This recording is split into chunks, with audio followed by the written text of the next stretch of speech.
G'day fellas, and welcome to the Season 5 guide for the Holy Roman Empire. In this video, I'm going to show you a build order that you can use in team games, in 1v1s, and you can carry your team or yourself to victory. It's going to be from the perspective of Louis MT.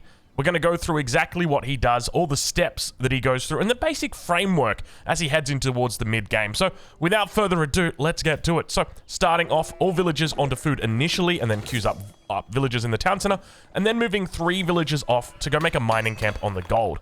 The scout will just go through and pick up the starting sheep. You always start off with those 2 sheep very close to your town center. So, he'll make sure that he comes in, grabs those, and then sends the scout out towards the front, just to pick up any contested sheep that are out here. This is really important to do. We don't want to scout the back of our base. We want to always scout towards the front because the front is where our enemies are going to be scouting as well. So we want to deny that from them. Back towards the base, our first villager that has come out of the town center has gone on and built a house, and then we'll just simply come out over onto food.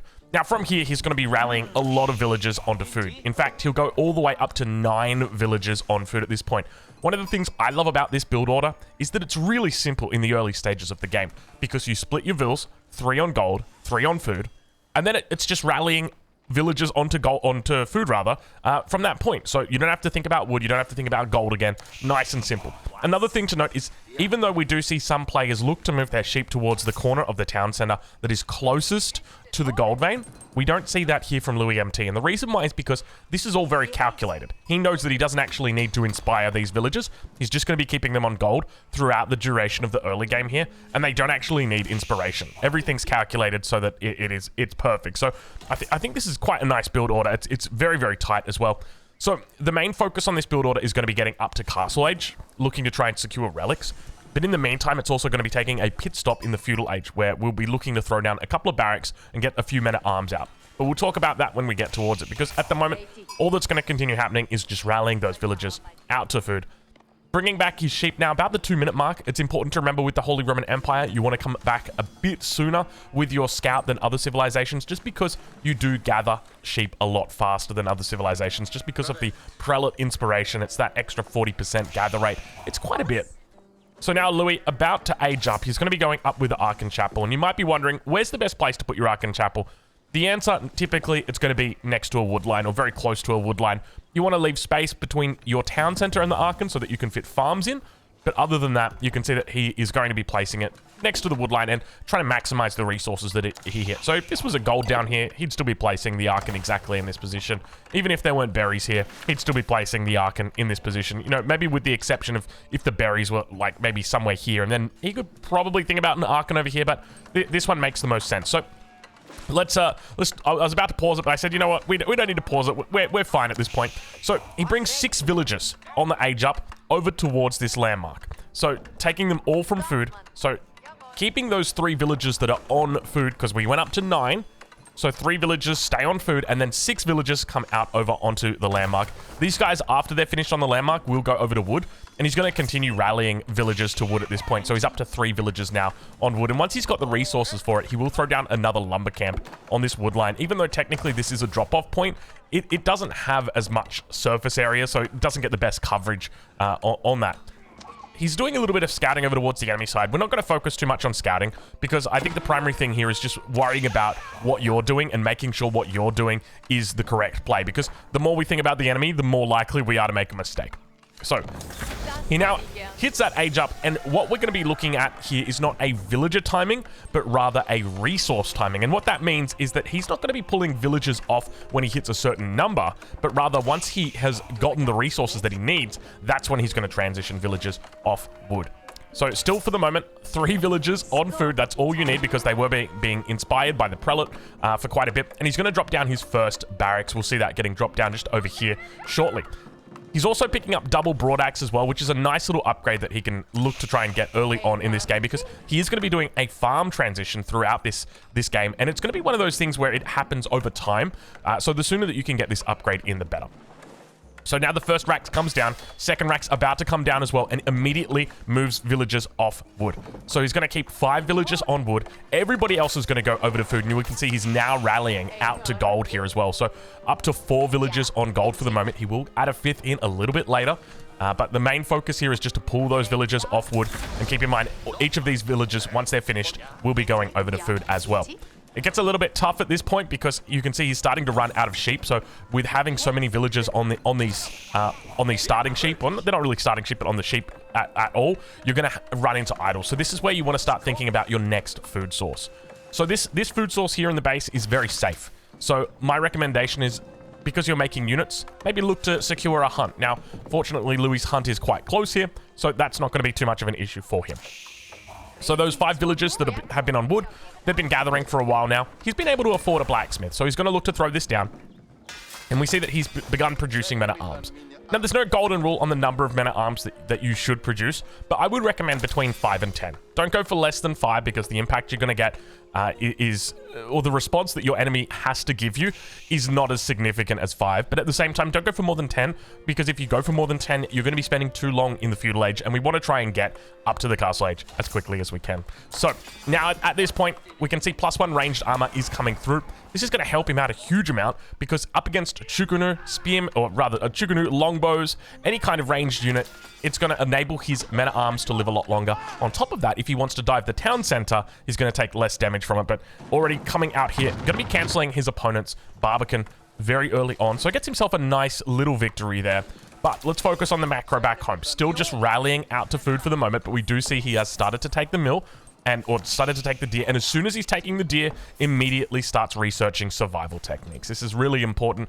This upgrade affects the Holy Roman Empire a lot, just because they've got that higher carry capacity as well. That's important to remember. So it means that they're going to be out there gathering a lot more than their opponents who will be walking. So now, men-at-arms just straight away heading towards the enemy base. One of the things that you can do is just, with your barracks, just rally them directly towards your enemy resources. And then that way, you don't even have to really worry about microing them too much. And we can see he's going to be taking a couple of shots here, but he's got his +1 ranged armor. So not a lot of damage is done. Keep in mind that those extra arrows do 6 damage. So he's only taking 2 damage from those because he's got the 4 armor. So in total, he's gone up to, we see 4, 5, and then a 6 men-at-arms. Now, behind this, he has added that extra villager over onto gold. He's also added an extra villager onto wood. And he's going to begin looking to do that farm transition now because we need to start maximizing our return on... I probably shouldn't say maximizing our return, but we want to start diversifying our food income is the best way to think about it. We want to make sure that we're grabbing food from lots of different places so that when that farm transition does happen, it's a soft transition. It's not hard. And that's the most important thing to remember with the Holy Roman Empire. We want to go for a soft farm transition rather than a hard farm transition. What I mean by that is that we're stepping up our farms slowly over time rather than just adding them all in at one point. You know, if you've ever watched a Chinese player, you will see that they throw down, 15 farms at the same time. Whereas with the Holy Roman Empire, it's a little bit slower. So now adding in more villagers over onto the gold, we can see he's going up to a total of 7 here. And he's just kind of balancing it out. And this is something that you'll learn with experience because there's no real rhyme or reason to it. It will depend on how many men-at-arms that you're going to make, whether you look to get the melee upgrade or whether you get the marching drills upgrade. I wouldn't recommend that you do that. I would recommend that you steer clear of those upgrades. The ranged armor is definitely the most important one. Once you get that in, I think that's probably the biggest priority. And then from there, you don't have to fuss too much about any other upgrades, at least in the feudal age. Once you get to the castle age, it's a different kettle of fish, but we'll get into it. The age up about to come through very, very shortly, and the time here is really nice. But just keep in mind, it's that general idea of the wood that we're gathering at this stage. We've gone for our 2 raxes. We've gone for our blacksmith. Now we're going to start adding in those farms. Now, keep in mind, you can use this for team games as well. If you're playing in team games, it might be a good idea to go up to, say, 10 men-at-arms rather than 5 men-at-arms. In your 1v1s, 5 men-at-arms, I think, is absolutely fine because you can see that he is still causing a lot of pain and suffering over in the base of his opponent right now. Not a huge response has come out from his opponent. We're at the 8-minute mark, and he's trying his best to just go, do the no-unit challenge, but it's not happening. But now we have the Archon Chapel, or rather the Regnitz Cathedral coming through. Only 9 villagers on this age up, and one of the things to note, or that we're going to be looking out for, is prelates. And here it comes at 9 minutes. So this one is in queue. That's important to know, and we can we can see that he's beginning to move out with prelates onto the map. This is one of the things that I really love about Louis' playstyle is he prioritizes picking up these relics. He's taken advantage with his men-at-arms early on. He's forced the enemy to stay in the base and really just stick to gold. And behind that, he's going to go and look to pick up the relics. Ooh, excuse me, I don't know what that sound is. That's me getting a bit too excited. That's what that sound is. But behind this, essentially, what he's doing is looking to try and get those relics in as quickly as he possibly can. Because, yeah, technically, you can wait for your Regnitz Cathedral to come up and then make your prelates. But at the end of the day, what if you get denied 2 relics? Are you really going to be, of course you're going to be regretting not making a prelate earlier. So that's where the thinking comes in. So age up comes through, 949, and immediately we see marching drills coming in behind this. So now that he's up to the castle age, this is where you can start to spend a little bit more resources. Keep in mind, he's still going to be focusing on getting towards Imperial. Imperial is really important for the Holy Roman to get to, just because it is a huge power spike, but there's a couple of caveats that we need to provide before we get there. So the relics start getting picked up. We hear them. Now, it's important to note that he's going to be focusing on picking up the contested relics as well as his enemy's relics first, because once he's got those, then he's easily able to come and pick up his own relic. This one's always going to be his. He never has to really worry that much. So as long as he's out here on the map collecting these relics, he's going to be absolutely fine. And we can see the men-at-arms numbers once again starting to build, and he is beginning to train them again. So now we take a look exactly at the base and the upgrades that he's got. So we see horticulture is now coming through. Keep in mind, he hasn't picked up wheelbarrow yet. This is important. I cannot stress this enough. Don't be looking to get a lot of upgrades in the feudal age, just simply because it's going to delay you. It's going to delay your aging up. You can go for that double broadaxe because you can see he's still got those 6 villagers on wood. They've just been working overtime for the last however long. Now, another thing to note, he doesn't have a prelate in the Archon at this point because the cost, or not the cost, but rather the burden of putting that prelate in the Archon is much greater than picking up the relics on the map. I would much rather have all 5 relics guaranteed than have, say, 4 relics and then one that got denied from me, and just because I had a prelate in the Archon. So that's what he's looking to do. He's looking to really maximize the relics here, focusing on picking up all of those relics out on the minimap and now beginning to bring them in. So that's going to be 3 relics that he's bringing in now. Keep in mind, he's going to be looking for that 4th one very, very soon, and he's got this 5th one nice and safe. So 5 relics. This is what your goal should be every single game as the Holy Roman Empire. You should always be looking for 5 relics. 5 is amazing. 4 is great. 3 is good. 2 is very, very bad. And that's kind of the scale that it goes from. It goes from good to very, very bad. Look, 2 is fine, but 1 is really, really bad. But we should be aiming, genuinely, we should probably be aiming for about 4 relics, I think is fine. So your safe relic plus 3 of the contested relics. So note that he's not adding in men-at-arms here, and this is where we kind of deviate, or where you can choose to deviate if you want. As I mentioned before, what I'm trying to provide here is a framework. We've got the opening build order where we've looked at the first 12 minutes in great detail, but now there's a bit of a framework, and that's the general framework. Now it's up to you as a player to freestyle. Do you want to throw down a keep like Louis is doing at the moment?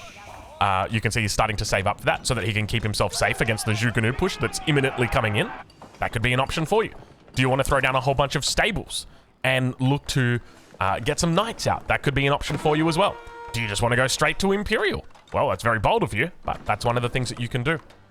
There's lots of different ways that you can implement the opening to what Louis displayed for us here today and really be successful with it. Now, I think it's also important to note, if you're not familiar with Louis, one of the best players in the world, currently sitting at rank 4 on the ranked ladder, a really, really good player. Obviously playing up against Demu. If you're not familiar with him, he's on Team Liquid. Really solid team, or really solid player as well in 1v1. And we do now see that as a result of this Zhuge push, we've got the keep coming up. And with this keep coming up, this is going to enable him to defend. Now, remember, this really isn't part of the build order. I'm just going to demonstrate exactly how Louis looks to play it, just so that if you're under pressure, you can also look to defend as well. All right, so at this point, villagers managed to come inside on the keep. We see that he's picked up his 5 relics and now putting them inside the outpost. This is another key thing to remember. You don't have to make another mosque. You just make or another monastery. All you're going to do is just put them in an outpost or put them in a keep. And that's really important. So now Louis is still looking for that age up. Keep in mind, this whole time, his relics are trickling into him. He's got his safe farming economy underneath the town center. And he's going to be looking for his Swabia. walls off the front so that he knows no more reinforcements are going to come through, or if the enemy wants to leave, it's going to take his time. He's going to have to take his time. But now the focus is on the Swabia, and you can see that he keeps his eye on the prize throughout this. He's not particularly interested in making more units, because sure, he could make more men-at-arms, but at the end of the day, they're just going to get kited. So he wants to try his best to just make sure that he's getting up to that Imperial Age, because once he's in the Imperial Age, then the Chinese player is in a really difficult position. Now, keep in mind, his opponent is 2TC Song Dynasty behind this, so the villager count is going to start to look really bad soon. If we take a look right now, he's on 39 villagers, and his enemy's probably going to be, I would suspect at this point, Demu is probably close to, I'm going to go with like 70 villagers. Let's have a look. 77, yeah. So he is 40 villagers up. But I can tell you right now that the advantage is still by far with the Holy Roman Empire player. He's picked up all 5 relics. He's going Imperial. And yeah, he might be behind on the villagers. He might be, you know, half the amount that his enemy is, but he's putting down the Palace of Swabia, which, if you're not familiar with, is known as the villager printer. This thing makes villagers like crazy. Puts it in a very specific position as well. It's on the wood line. This way he can maximize the efficiency of his villagers, because he's now going to be looking to do a huge farm transition now that he's hit Imperial. Imperial is the point where your farms are really going to start to come online. You're going to be looking to pick up each of your upgrades as well, because your gold is going to start to surplus. You've got 5 relics in the bank, so that's another thing to keep note of. So Demu reaches the Castle Age after Imperial Age comes through for Louis. And we can see that Louis is looking to do a couple of different things. Number one, he's making a mangonel. So we can see that he's got a mangonel in queue. This mangonel is just going to deny this attack. That's all. There's other ways that he can look to deal with this attack. So he can look to try and get in a cannon emplacement if he's in trouble. So you can always look for a cannon emplacement. It's cheaper for the Holy Roman Empire. That's one thing to note. And you could look to go into knights as well. But the main focus here for him is just to continue making villages. And he still has a really solid advantage in this game. He's got a great tempo advantage, because even though there's a difference in the villager count, we can see right now 46 versus 89. There is the relics to make up the difference, and the scaling of the Swabia will enable him when it gets to the late game. So maybe in the next, say, 7 or 8 minutes, Louis will be well and truly ahead of his Chinese opponent. So I think we might leave it there. That's going to be your Holy Roman Empire Season 5 guide. If you've got any questions about this, please let me know. Once again, this build order is a really solid build order, a really solid framework that you can do in your team games, in your 1v1 games. There's other openings that you can go for as well. So whether you want to look to go into,